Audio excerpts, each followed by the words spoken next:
ভিত্তিক আন্দোলনে নামছি ভাই। আমার আসলে গলাটা ভাঙা, সব কথা বলতে, অনেক কথা বলতে চাই কিন্তু বলতেও পারতাছি না। আপনি কি প্রশ্নটা করছেন? মানে এই যে আন্দোলন হচ্ছে, জুলাই আন্দোলন নিয়ে, জুলাই বাস্তবায়ন নিয়ে আপনি কি বলবেন আসলে? আমরা জুলাই বিক্রি করে রাখাই নাই।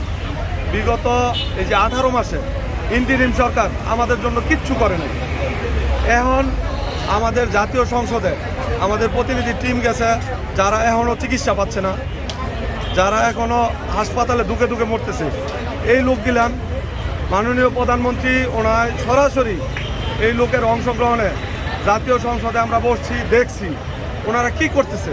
ওনারা যা করতেছে আমাদের জন্যই কাজ করতেছে, কিন্তু যারা জুলাই বিক্রি করে রাখাইছে ওই লোকগুলান আজকে এই জুলাইয়ের বিরুদ্ধে গিয়ে দাঁড়াইছে, আমাদের বিরুদ্ধে গিয়ে দাঁড়াইছে। ওরা বলতেছে ওই 4-5 লোক লয়ে গিয়া শাহবাগে বৈশা অনশন করতেছে, আর এখানে দেখেন শত শত লোক, শহীদ পরিবার, জুলাই শহীদ আহত যারা আছে সবাই আজকে এক কাতারে।